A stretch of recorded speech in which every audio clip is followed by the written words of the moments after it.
시청자 여러분 안녕하십니까. 정론직필의 프리덤 뉴스 인터넷 방송 김기수 TV 시작하겠습니다. 1월 15일 토요일 저녁 8시 46분입니다. 오늘도 도심 곳곳에서 백신 패스 반대 또 부정선거 관련된 집회 그리고 우리 공화당은 삼성역에서 집회를 했습니다. 오늘은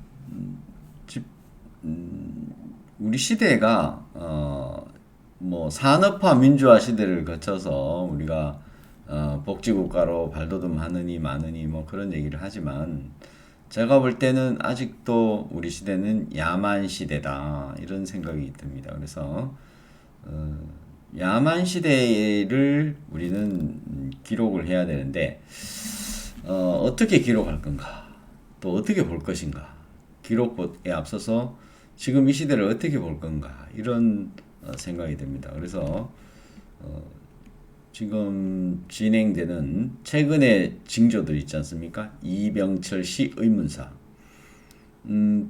80년대 90년대 의문사 사건이 많았고요.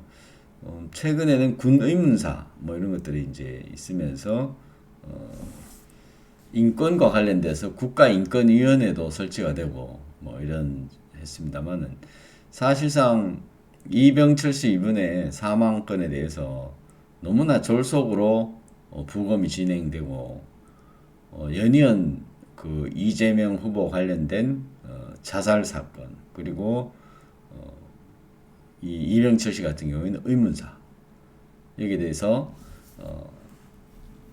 이재명 후보의 그 대장동 비리 뭐 관련돼서 성남시장의 그 시장 시절부터 줄곧 이재명 후보로부터 고소도 고발도 당하고 소송도 당한 김사랑 씨가 이제는 제 차례인가요?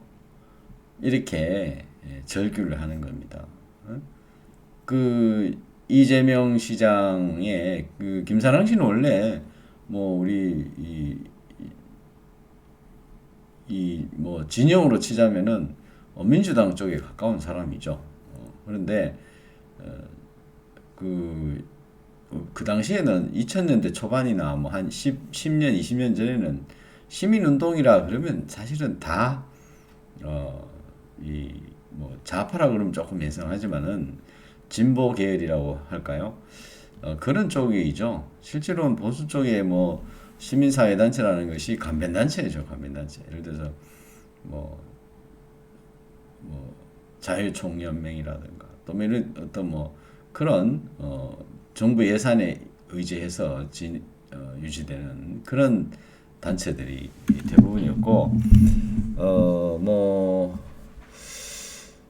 그 박근혜 대통령 탄핵 이전에 뭐 시민사회단체가 몇 개 있었지만은 실제로는 바른사회 시민회의나 뭐 또 몇 군데 이렇게 단체가 있었습니다만은 자유경제원이나 있었습니다만은 박근혜 대통령 탄핵되고 나서 거의 다 와해됐죠. 이 정부가 도와줘가지고 진행되는 그야말로 전경련에서 자금을 1년에 좀 줘가지고 말이죠. 진행되는 그런 단체들이 나약하기 이를 데가 없고 뭐 지금은 뭐 실체가 거의 없어진 상태나 마찬가지인데 명령만 유지하고 있는 이런 상태다.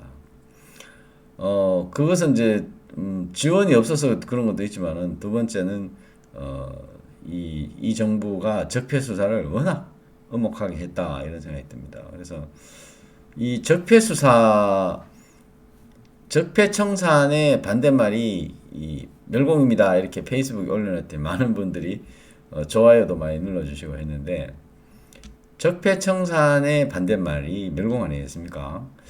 멸공 멸치와 콩나물 그래서 멸공이라고 그러고 또 오늘 윤석열 후보가 주적은 북한 이런 거 올려놨더라고요. 그래서 뭐 좋아요가 뭐 10,000개씩 달리고 그랬는데 주적은 북한입니다. 아직 대법원 판례도 주적 개념을 유지하고 있고 주적은 북한이라는 그 개념을 유지하고 있죠. 그리고 국가보안법도 여전히 아직 살아는 있고요.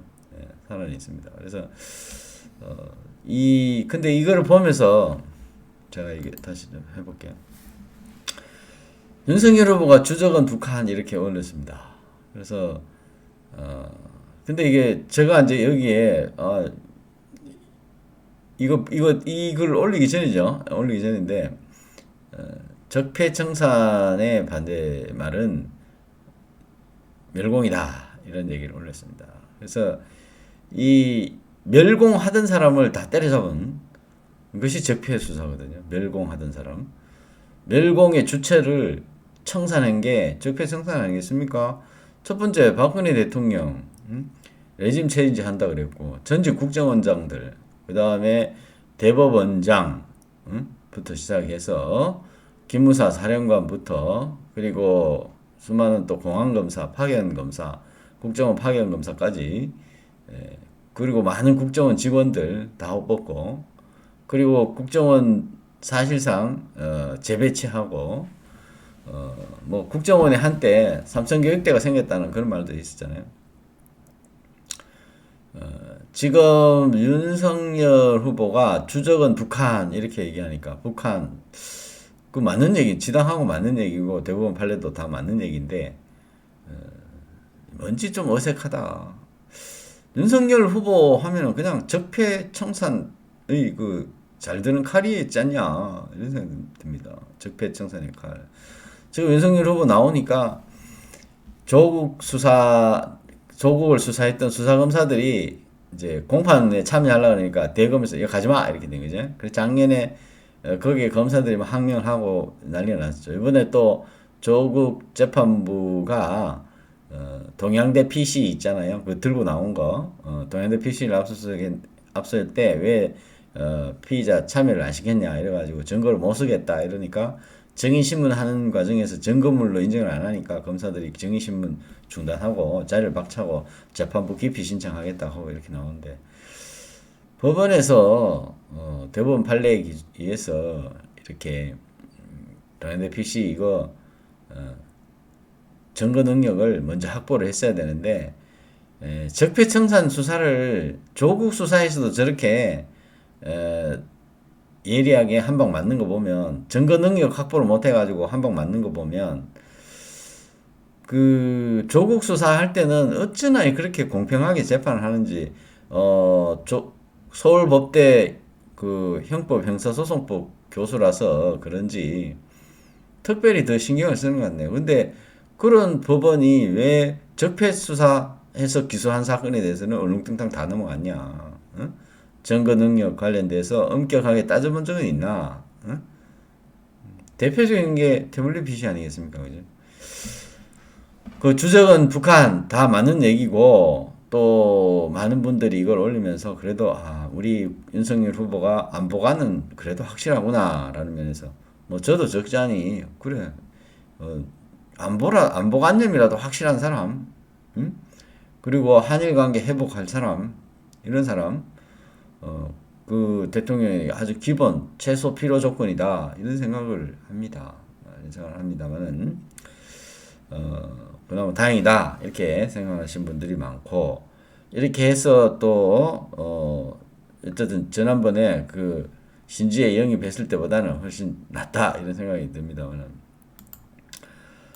제가 이 야만시대의 기록이라는 책이 있습니다. 야만시대의 기록이라는 책인데 제가 지금 갖고 있습니다. 이 책 1권부터 3권까지가 있는데 이 해방 이후 우리 국가보안법과 관련돼 가지고 전직 각 정권마다 고문의 기록을 다룬 그런 기록입니다. 이 고문의 기록. 이 고문에 어떻게 해서 고문을 당했다. 그런데 수사 절차가 여기 보면은 옛날에는 말이죠. 옹호국 때만 해도 이 사회안전법 이래가지고 이 법이 이제 일제시대 때에 그 예결구금이라 그래가지고 그 본 재판 넘어가기 전에 그냥 가다 놓는 거예요. 1년도, 2년도, 3년씩 막 가다 놓는 거예요. 그게 그대로 관행이 내려져 와서 사회안전법이라는 게 있었고 그것이 5하고 말기쯤에 이제 없어집니다. 그리고 이제 87년 헌법이 들어서면서 헌법재판소가 생기고 위헌법률심판의 제도가 생기면서 우리 헌법이 이제 제자리로 헌법다운 헌법으로 자리를 마련하게 되는데 그런 권위주의 정부 시절에는 다 있던 얘기입니다. 그래서 박종철 고문치사 사건을 끝으로 야만 시대의 기록이 문을 내린 거 아니냐 이런 생각입니다. 그런데 여기에 이제 이 기록을 보면 정말 그 대한민국이 이 기록을 야만 이 기록 읽으면 대한민국에 대한 증오가 막 생기는 그런 책인데 이런 것들은 사법기관 안에 있었기 때문에 사법 절차 안에서의 고문으로 고통받고 자백받고 재판받고 전향서 쓰고 그 전향서라는 제도 자체도 상당히 비인권적인 그런 거죠. 사람의 사상을 갖다가 국가가 검증한다는 거니까요. 그런 것들을 우리 대한민국이 겪어왔는데 지금에 와서 적폐 수사를 거쳐서의 지금의 대한민국은 어떤가? 수많은 사람이 검찰에서 수사받기 전에 자살을 해요. 검찰에 수사받으러 가기 전에. 너무나 억울해서. 그럼 도대체 수사 기법이 발달해서 너무나 분통이 터지고 억울하니까 그냥 목을 매달고 자살을 해보고 투신을 하고 이런 일이 벌어지고 그것은 검찰청 안에서 이루어진 고문은 아니지만은 고문보다도 더하다. 고문을 가해서 고문을 가했다면은 그 사람이 생명을 낳는 건 아닌데 이 타겟을 정해놓고 정권의 하명 수사를 했다면은 그것은 고문보다도 더하지 않습니까? 예를 들어서 멀쩡한 사람을 갖다가 검찰에 입건시켜 가지고 압수수색 영장이 집으로 쳐들어와 가지고 아이들이 학교 가기도 전에 집으로 쳐들어와서 집을 압수수색을 하고 그걸 변창원 검사가 그래서 자살한 거 아닙니까? 그런 일들은 사실은 이 고문보다도 더 잔악한 건데 최근에 이병철 씨 이 의문사는 사실은 누군가에 대한 암살 같은 분위기가 너무 많이 듭니다. 그래서 우리 해방 이후에 대한민국 건국 때까지 암살 사건이 무지하게 많았습니다. 지금 아마 곧 김구 관련돼서 김구를 킬부라고 하는 사람도 있어요. 김구와 관련된 그런 암살 관련된 어떤 책이 곧 나올 것 같은데 지금 뭐 이 해방 이후에 암흑기와 같은 그런 느낌이 듭니다. 그래서 김사랑 씨가 이 다음에는 전가요? 이런 얘기를 하는 거죠. 김사랑 씨인데요. 이번에는 전가요? 이런 얘기죠. 이번에는 전가요.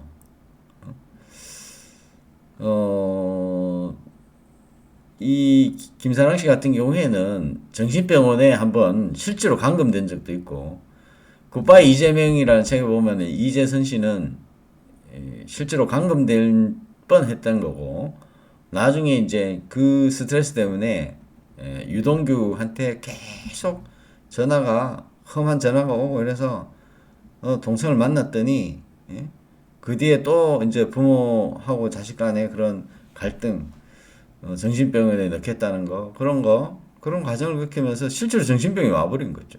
그래서 그때는 자진해서 정신병원에 갔어요. 근데 김사랑 씨 같은 경우는 멀쩡하게 집 근처에 있다가 갑자기 경찰한테 잡혀가지고 정신병원에 가서 마침 핸드폰 가지고 구출 요청을 했고 그랬다는 거 아닙니까? 그러니까 지금 김사랑 씨 같은 경우에는 굉장히 공포심을 느끼고 있는 건 사실이에요. 요새 이런 상황입니다 지금. 근데 이것이 의문사라고 하는데 군 의문사하고 좀 다르게 이 이병철 씨 같은 경우에는 대동막 박리 파일이라는데 대동막이라는 게 이 심장 쪽에 척추 쪽으로 굵은 게 두 개가 흘러가는데 심장에서 나옵니다. 그래서 심장 어떤 약물로 인해 가지고 심장이 박동이 굉장히 빠르게 하면 심장 박동이 200번, 300번 되도록 어떤 특별한 약물을 줘버리면은 그 나이 좀 있는 사람 같은 경우에는 대동맥이 쉽게 말하면 PVC 파이프 같이 이렇게 파이프 터지듯이 대동맥이 파열되는 경우가 있답니다. 그래서 그런데 이제 사인을 보면 그렇게 대동맥 파열로 죽는 사람이 사람이 느낄 수 있는 것 중에 가장 큰 고통, 심장 질환이라 그러는데 가장 큰 고통스럽다는 거예요. 그 심장이 쪼이면서 가는 게. 왜냐면 그 심장은 바로 생명과 같은 거니까.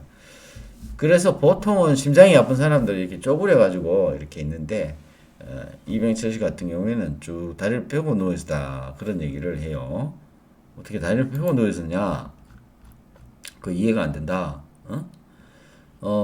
이 웅크려 가지고 심장병으로 숨지면 다 웅크려 가지고 사망한답니다. 경직된 상태로. 이 대동맥 박리 파열이 되면은 이 눈이 튀어나올 정도로, 그리고 고통을 참느라고 치아가 다 부러진다는 겁니다. 그래서 이제 이 대동맥 박리까지 가기 전까지 심장이 먼저 멈추지, 심장은 멀쩡한데 대동맥 박리만 생기는 것 거의 드물다. 대동맥이 이 박리된다. 안에 껍질이 벗겨진다. 이런 경우는 전조 증상이 있다는 거예요. 전조 증상이. 그래서 보통은 응급실에 간다는 겁니다. 응급실 가서 죽지. 굉장히 고통이 심하다는 거예요. 그게 뭐 심장마비는 가만히 있다 그냥 하면은 그냥 쇼크가 와서 죽을 수 있는데, 심장은 멀쩡한데 대동맥 박리부터 먼저 일어나면은 굉장히 고통스럽기 때문에 되게 119를 다 불러서 통증을 호소를 한답니다.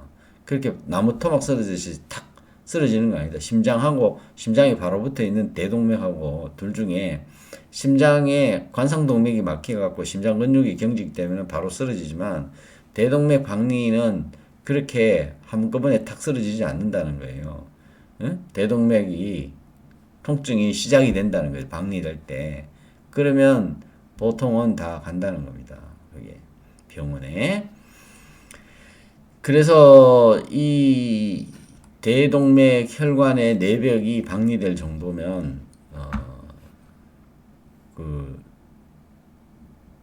의식은 멀쩡하니까 119 전화를 하든지 해서 여관방에서 탈출을 했을 것이다 라는 그 의문이 당연히 있습니다. 그래서 이게 굉장히 의문사인데, 야, 이거 보니까 사실 우리 국민들이 다음에는 우리 차례인가, 앞으로 정부에 대해서 뭐라고 얘기하면은 이게 지금 지도세도 모르게 죽는다더니 이렇구나. 그렇다면 만약에 어떤 자에 의한 청부살인이라고 본다면 정말 무서운 세상이 됐다. 그리고 고문치사, 박정철 고문치사처럼 서빙고실에 불려가기도 전에 누가 죽었는지도 몰라요. 그러면 고문으로 당해서 나중에 뭐 배상이라도 받고 국가 배상이라도 받는데, 이 정권은요, 이런 야만시대의 기록이라는 책을 철저히 기록을 해가지고 정권을 잡았거든요. 이 토대 위에 써 있습니다. 이 책 지은 사람이 박원순 시장이고요.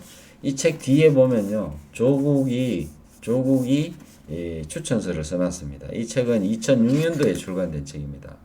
이거보다 한 20년 가까이 2015년 전에 국가보안법 1, 2, 3를 박원순 시장이 써놓은 게인데, 이 야만시대의 기록은 거의 아마 그 친일 인명사전 이후의 대작인데, 세 권으로 되어 있습니다. 거의 한 1000페이지 다 합하면은 한 1500페이지 정도 되는 그런 방대한 분량인데, 조국의 그다음 한홍구 교수가 또 우리가 고통스럽게 읽어나야 진실의 기록 이렇게 써놨어요.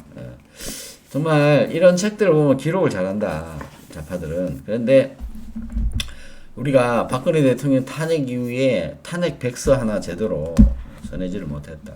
국민의힘당도 마찬가지다. 저거 국민들이 읽고 가이드로 삼아야 되는 어떤 하나의 그걸 하지를 못했다. 그런데 지금 이런 야만 시대는 다시 시작이 되는 해방 직후에 그런 암살이 행행하던 그런 시절로 지금 다시 돌아가고 있다. 그런 얘기입니다. 지금 자기들이 불러서 고문은 못하거든.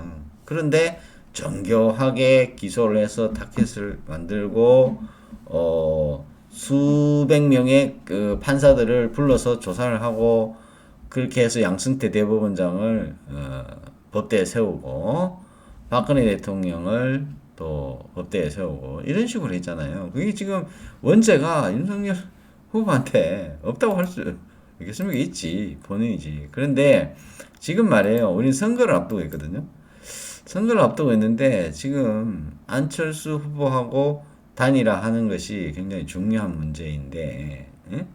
안철수 후보야 뭐 탄핵에 찬성은 했지만 뭐 그 당시에 주류로 뭔가 결정권을 캐스팅 보드를 진 사람은 아니니까 어쨌든 이런 상황이 돼 있는데 윤석열은 어, 지금 홍준표 대표가 또 얘기를 했어요. 촛불 영화가 나온다. 촛불 영화가 나온다. 그럼 촛불 영화가 나오는데 김건희 7시간 이게 녹취가 이제 터지고 그 다음에 윤의 다큐멘터리가 나오는데 지금 이런 나의 촛불이라는 윤석열이 등장하는 다큐멘터리 영화 박근혜 대통령을 어떻게 깜빡이 넣는가 이런 거겠죠.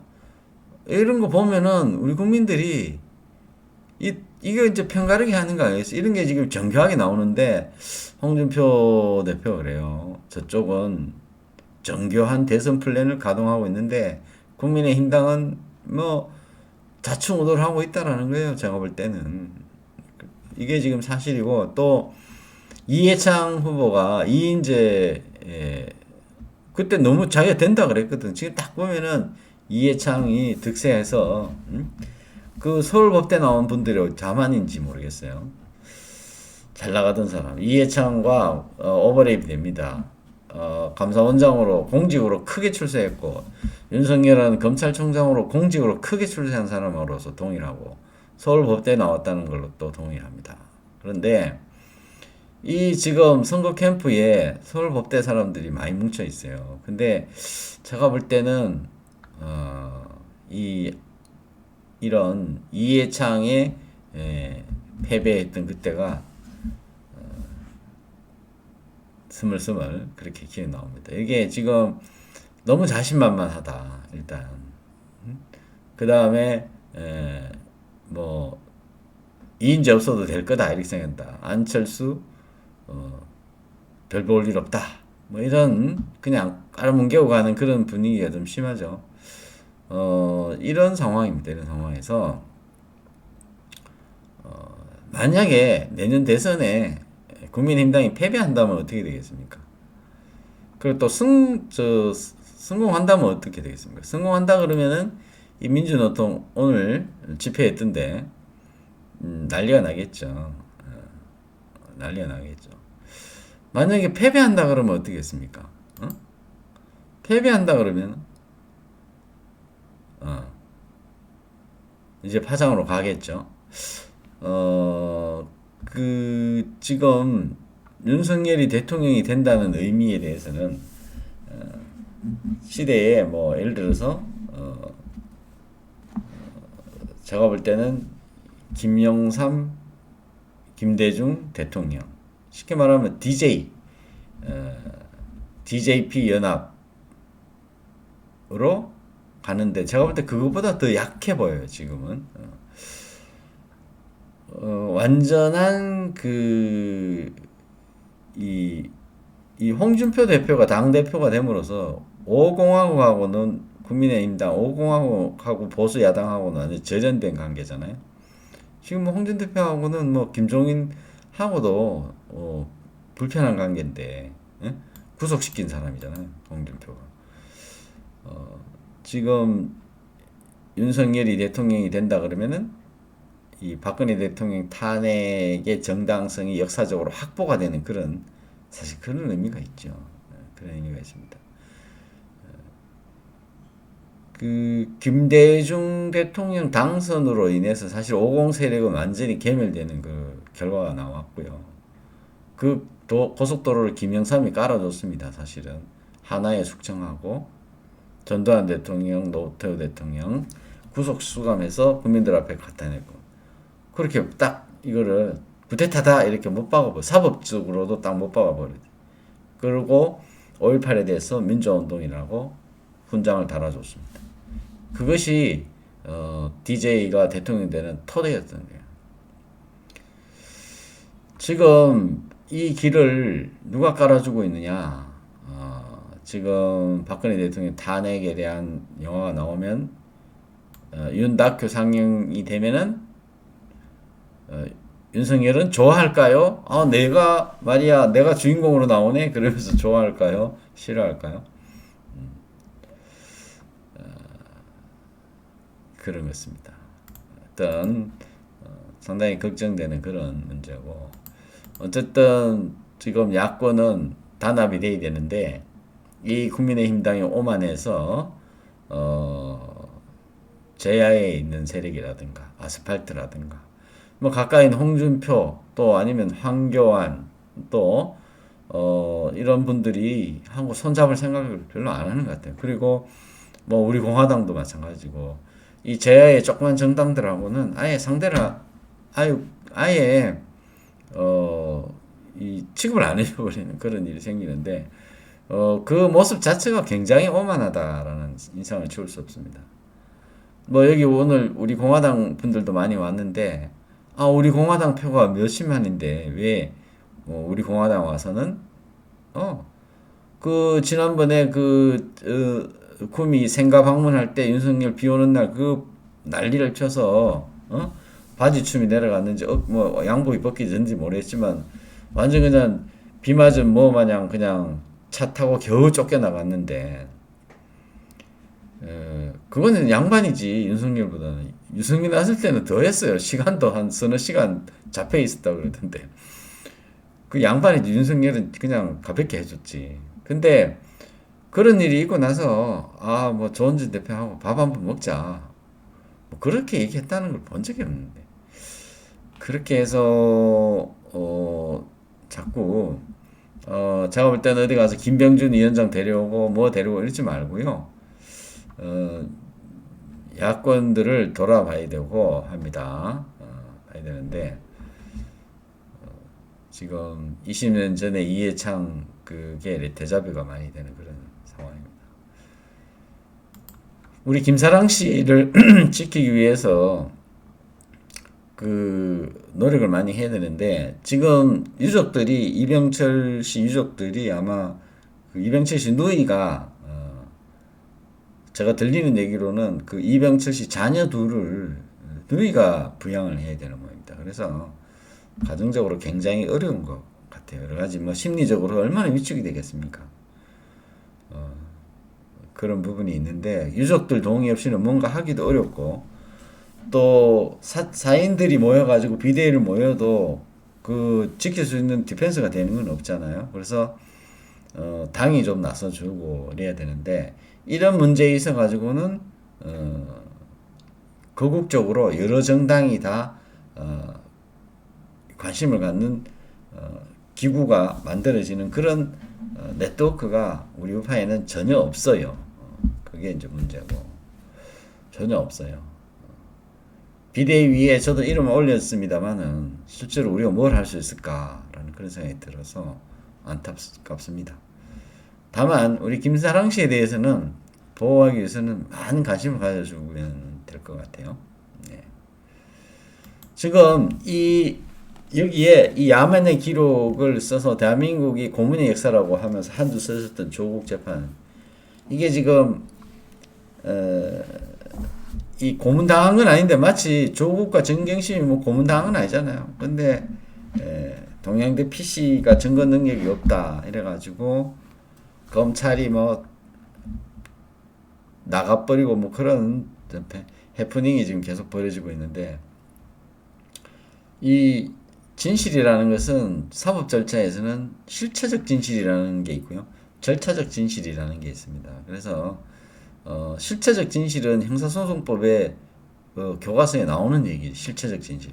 근데 실체적 진실은 절차적 권리를 통해서 얻어진다라는 거거든요. 그래서 조국 정경심 재판부가 증거 능력 확보 이 부분 가지고 막 다투고 있는데 그래도 조국은 정치인이니까 이렇게 절차적 권리 안에 숨는 모습이 이런 거창한 책을 쓴 사람의 수준에는 정말 맞지 않는다라는 그런 생각을 해봅니다. 그 동양대 PC 안에 들어있는 것이 증거 능력이 없다는 것이지 실제로 자기가 안 했다는 거, 자기가 안 했다라고 할 수 있는 건지는 모르겠습니다. 오늘 방송은 여기까지 하겠습니다. 많은 분들이 와주셔서 시청해 주셔서 감사하고요. 저희 프리덤 뉴스 여러 가지로 어려움이 많지만은 꿋꿋하게 잘 해내게 가겠습니다.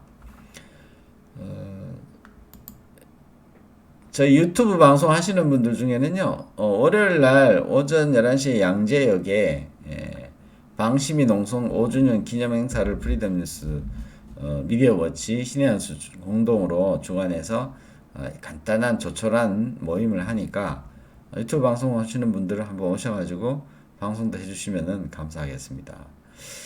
변희재 미디어워치 변희재 대표가 11시 반부터 한 30분 정도 강연을 해주기로 했고요. 그 페미니즘은 틀렸다라는 오세라비 작가가 1시 반부터 2시 10분까지의 페미니즘에 관련된 강의를 해주시기로 했습니다. 오셔서 수인사도 하고 그간의 정보도 좀 교류하고 그런 시간을 가졌으면 좋겠네요. 저희 프리덤 뉴스 유튜브 채널입니다. 구독, 좋아요, 알림 꼭 눌러주시고요. 여기 멤버십 가입 버튼이 생겼습니다. 저희 프리덤 뉴스 후원은 제 개인이 하는 게 아니고 프리덤 뉴스 회사가 후원을 받습니다. 여러분들 후원해 주시면은 좋은 일에 쓰겠습니다. 인터넷 신문 광고도 하겠습니다. 인천에 인천 올바른 교육감 단일화 추진단이라는 단체가 있습니다. 올교실인데 인천 올교실에서 지난 10일 날 이대현 교수를 단일화 후보로 확정했다라는 기분 좋은 소식이 올려놨습니다. 프리덤 뉴스 구독 회원이 되어주시면 감사하겠습니다. 모바일 버전으로 설치가 가능하니까 요 PC에 들어가서 구글로 들어가면요 웹 검색창에 그냥 프리덤 뉴스라고 치면 프리덤 뉴스라고 치면 이렇게 제일 상단에 프리덤 뉴스가 검색이 됩니다. 그러면 이 사이트가 나오고 제일 밑에 보면 쭉 내려가셔가지고 핸드폰으로 검색해야 됩니다. 그 핸드폰으로 검색하시면 모바일 버전이 먼저 뜹니다. 모바일 버전이 먼저 뜨니까 홈페이지 핸드폰에다가 저처럼 이렇게 이 웹페이지에 이렇게 빨간색 요 버튼을 누르면 이렇게 뜹니다. 이렇게 저장을 해 두셨다가 한 번씩 오셔서 뭐가 올라왔는지 한번 봐주시면 감사하겠습니다. 오늘 방송은 여기까지 하겠습니다.